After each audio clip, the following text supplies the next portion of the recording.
Hello, my name is Tom Zola, and I'll be presenting on some research regarding the pass-through policy for child support. So this presentation is going to overview some research and outcomes on this policy. So our project and policy was a 9-month research fellowship here at the Colorado Department of Human Services, and was designed to review the background and implementation of a new child support pass-through policy in the state, and then conduct some final analysis and write-up. And so today we're going to cover an overview of the project, and then we're going to review each of the research components in turn, including the background, a survey we were able to conduct, and a pre-post comparison.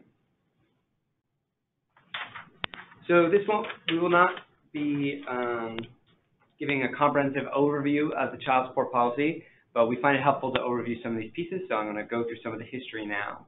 So in 1975, child support enforcement was established as a cost recovery program to refund the cost from the Aid to Families with Dependent Children Act. And so there was, at that time when it was implemented, a $50 pass-through federally mandated. And so a pass-through, just to give a short definition, refers to an amount that, when paid by a non-custodial parent to a custodial parent that is receiving public assistance, pass-through is the amount that is not held by the state.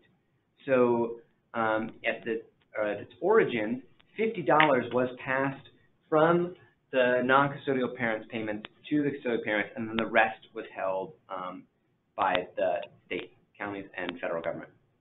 So in 1996, AFDC was replaced by TANF, Temporary Aid to Needy Families, and the federal government removed the $50 pass-through mandate. So states did various things. States were given the ability to choose what they wanted to have. Colorado, along with many other states, removed its $50 pass-through. Other states increased their pass-through. Those states that chose to keep their pass-through were not supported any longer by the federal government, and they still owed the amount they would owe on those funds. We'll cover that more in just a second. But again, like many other states, Colorado removed its $50 pass-through policy at that time. And recently, in April 2017, Colorado implemented a full pass-through and disregard policy for those families who are receiving TANF. So that is to say, the full amount of what is received from a non-custodial parent for a custodial parent receiving TANF is passed through directly, and we'll cover that more in just a second. Just for another short definition, this word disregard. So Colorado, like I said, implemented a full pass-through and full disregard, which means that, again, all the funds are passed through, and none of the funds are considered as income when determining a TANF redetermination eligibility. So to be really technical, for those families who receive greater than average of $500 a month, which is very, very, very few, it is considered income, but for the vast majority of cases, there's a total disregard and total pass-through. And that, again, was implemented in April of 2017. So just to give you an example, a couple examples of this, on the left, in pre-2017, we have 2 examples. This was before the pass-through policy was implemented, 2 example payments. And on the right, it was after the April 2017 implementation. So on the left, with no pass-through, if there was a $100 MSO received, none of that money went to a CP if that CP was on TANF. So it was all retained. And that retention, 50% was given to the National Office of Child Support Enforcement. So for that $100, it's $50. And the county, whatever county was doing the enforcement, is receiving $50. Same thing for a $200 payment. That's the next column, the next example. It's split evenly by the national office and the county. And then finally, the second 2 examples are for what happens when there is a full pass-through in place. One caveat that we have to add is the asterisk, is the national office does, after the implementation of the Deficit Reduction Act, waive the first $100 or $200, depending on the number of children, and as what they are asking for back when funds are passed through. that disregard, the example of $100, if the NCP pays $100, the CP, even if they're on TANF, is receiving the full $100, and the national office is not taking any of those funds. And if the county is still getting its $50 as if that money has come in. And the $200 example, again, if the NCP pays $200, the CP receives $200, the office takes half of what's left over from the waiver, and then, again, the county receiving its $100. So when we implemented this policy, Colorado saw a much larger than impacted increase in the current child support coming in for monthly service obligation payments. So our research question was centered around why this larger increase happened, what explains it, and really what are the impacts for families of having these increased collections. So we asked these questions and researched them really with the goal of telling the story of increased collection of this new pass-through policy, both descriptively and some other statistical evaluation, and then making, if possible, a persuasive argument for ongoing funding from the State General Assembly. So this is another way to look at that larger than projected. So the graph you're looking at was made right around the time these questions were starting to be formalized for this project, which you can see here, this is the total current child support received for TANF families. So this is a month-by-month breakdown of the total dollars coming in. And that orange vertical line is the implementation date of the policy, April 2017. Our purple line is the actual dollars that came in, and our blue line was our projection at the time. And as you can see, after that policy was implemented, there was a much greater than anticipated increase. And just to carry this forward a little bit more, this is the current version of that graph to a much closer date, the end of 2018. And you'll see that that increase went on for quite a while. All through 17, there's this dramatic increase. And then in 18, it kind of starts to begin to level off. So again, that orange line is the implementation date, and this line represents the total number of dollars received for TANF families, total number of child support dollars received for TANF families. So our project really focuses on comparing 2016 to 2018, these two shaded areas. And what we hope to see is, in 16, there's this kind of line, in 18, there's a much flatter trend, and see what was the description of the change between those two time periods. So that's our pre and post comparison time period. So our project, like I said earlier, has three components: background and lit review. We were able to partake in the TANF leaver survey, which I'll explain more in just a second, and then the pre-post comparison. So I'll cover those each now in turn. So for our background, we were really looking at documenting the implementation of the pass-through policy and understanding the context. So we were able to, in our research project, interview both current and former employees of CDHS and study some of the documents around its creation, its implementation, the changes to our technology systems. And we were able to develop a background on not only the policy, but what went into making its rollout. So we focused on both our internal activities and costs, again, like I said, for things like technology. But then we also looked at the communication plans and the planning of the implementation that involved letting, through a variety of means, both physical and electronic, letting the clients and participants know that this policy was coming into place so that folks who it was going to affect were as informed as possible. So that large communication rollout and the planning behind it, we compiled for this background. The other piece we looked at was the literature review for studies related to pass-through and then related to child support generally. So we especially looked at other states that had implemented more robust pass-through policies, and we wanted to compare our results to those. The second component had to do with a TANF leaver survey. So our Employment and Benefits Division has an ongoing survey of participants who are leaving TANF, and so we were able to add some child support related questions to that leaver survey for several rounds of the survey. We were also able to ask and assemble focus groups of custodial parents and non-custodial parents and ask them similar questions what we'd ask on surveys and get more full and robust responses. We were able to go one step further as well, which in the survey we were able to customize which questions appeared to the participants depending on their child support status. So if they had an order, or if they didn't have an order, or if that order had received payments, they all got different types of questions depending on that behavior. And if they were ineligible or exempted from the child support requirement, they received none of these questions. So we were able to use administrative data to customize the survey questions based on the participant. We are at this time, we're finishing up that survey and compiling those results, and we're going to be able to further break that down with some administrative data based on their answers. For example, how much they've received. If they've received a lot, does that affect some of their responses? So we're going to be able to compare administrative data both for the customization of the questions and in analysis of the responses. And the last component is the pre-post comparison, and this is where we're going to spend most of the rest of the time in this presentation.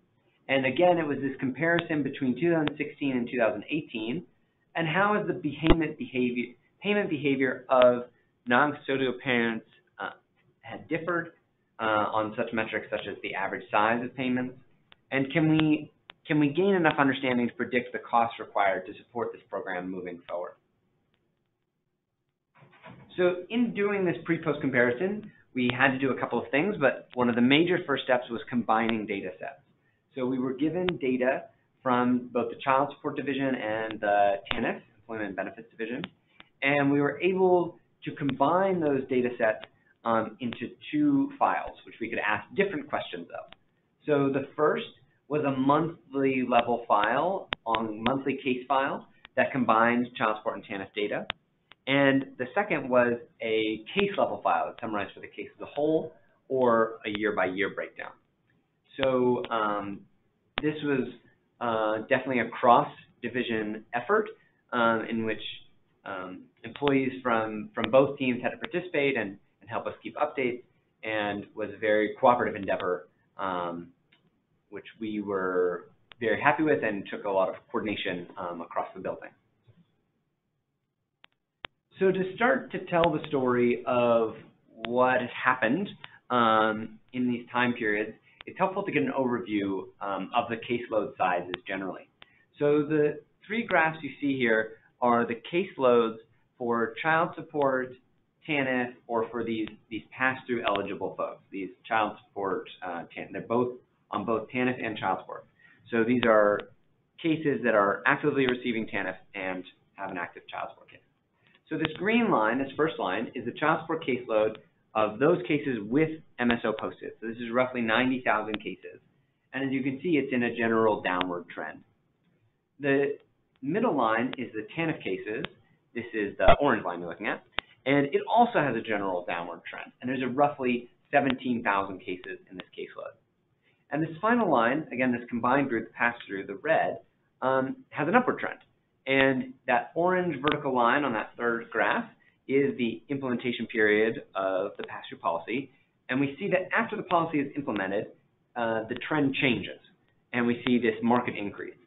What's important to note here is that this is only roughly 7,000 people, and its increase is not enough to bump the either groups it's a part of, either the child support caseload or the TANF caseload. So there are more cases that are eligible for pass-through. An increase in caseload, which is a reversal of the previous trend and different from the two groups it's representing. So this next graph represents one of our main outcomes, and several graphs are going to look similar, so I'm going to cover its pieces in a little bit of detail. So that orange line again is the implementation of the pass-through policy, April 2017. And what we've done here is broken up the child support caseload. That green line is all non-pass-through cases. And this red line below it is pass-through cases. So these are the folks who are, again, CPs are on TANF and receiving some sort of child support. So this is a monthly level graph where each month we're able to see the percent of cases receiving a payment, any payment. So if the case has received payment of any size, it is here. So the red line, you can see, has a marked increase right after the policy change, increasing around roughly 4%. And the green line stays extremely steady, right around 68%. So what we see here is this smaller subcommunity, these pass-through cases, have a different behavior than the overall group of the non-pass-through cases. Again, the green line is much larger. The red line represents around roughly 77,000 people. So what we see is for the percent of cases receiving any payment, most of the pass-through caseload, the child support caseload stays very steady, but the pass-through cases in particular see an increase, which these are folks on TANF, these are folks in some of the hardest conditions, and so we are really encouraged to see such an increase for one of the hardest to reach groups. So this graph is very similar, this next one, except represents the percent of MSO received. So how much of their monthly service obligation are folks receiving in any given month? So again, the non-pass-through caseload, this green line, stays fairly flat in the percent of cases, the percent of the MSO received. But the red line takes a large uptick right after the policy implementation. And it's roughly an 8% gain between 2016 and 2018. And the last slide we're going to look at that looks like this is the average MSO payment size. So for the average size of a monthly payment, how large is it? And again, similar patterns. The green does have some increase in this case, but stays fairly steady, while the red takes a much more rapid increase, increasing by $50 between the 2 years, which again, for the group that's in some of the hardest conditions, this is really encouraging. Now, what you'll notice is pass-through for all three of those red lines is in this much lower category, and the green line is on average much higher, but those trend rates are what we're really excited by. So to kind of summarize that with some key takeaways, there are more pass-through eligible cases. More of those cases are receiving payment. The average payment size is greater month to month, and all of these grew at a rate outside the trend of the rest of the child support population. So to put that into some terms with the impact on families, on average, families are receiving pass-through payments of $167 per month. And for a single mom with 2 children, for example, this is a 33% increase to their TANF benefit, which those dollars are incredibly important to these families in Colorado, but also we know that child support dollars in particular are very important for other impacts on the family connection, etc. So there's more dollars coming into these families than there was before, and these are really important dollars. So we looked at a couple other things, and so we're going to look at a new type of graph. So this is a year-to-year comparison rather than a monthly breakdown. And these are 2 main outcomes. On the left, we have the average percent of cases receiving a payment, and on the right, the average percent of the MSO received. And so one of the first groups we looked at when we wanted to break this down a little further was new cases. So for cases that were newly opened and within 6 months of their life, what was the average percent of cases receiving a payment? What was the average percent of the MSO coming in? So again, this green line on the top is the non-pass-through cases, and we see either very flat on the right or even a downward trend on the left. But the red line, the pass-through cases, are positive in both instances. So over 16 to 18, there was an increase in percent of cases receiving a payment and an increase in percent of MSO received. These things come to a difference in difference for both of them of 1.1% compared to the non-pass-through cases. But in looking at this, our results were not statistically significant, and it led us to look for some other breakdowns and other finer analysis. So we did a very similar thing, but now for ongoing cases rather than new cases. So these were cases that were open and had TANF activity in both 16 and 18. And here, while all the groups increase on both of the outcomes, we see a much more marked increase for pass-through cases. So for those ongoing cases, percent of cases with a payment, the pass-through cases have a difference in difference increase of 0.2%. 2.2% over the non-pass-through cases. And in the case of the average percent of MSO received, it's 4.4% between the pass-through cases and the non-pass-through cases. So this tells us a little more about who exactly and what type of cases are performing well. When we presented this first time to our child support team, they were not surprised to learn that new cases didn't have the same impact. They spoke about some patterns around new cases needing a while to get established before consistent payments come in. So this is adding to some of our knowledge about our caseload.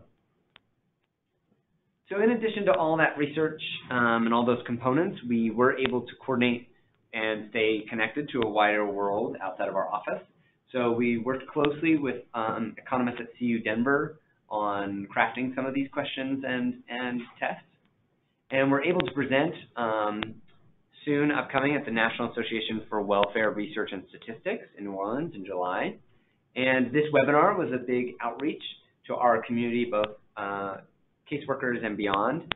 And the Association for Public Policy Analysis and Management, we have submitted a proposal to. So we'll also probably be presenting at things involving the national office, et cetera. And as more of this research comes together, we'll keep updating this piece.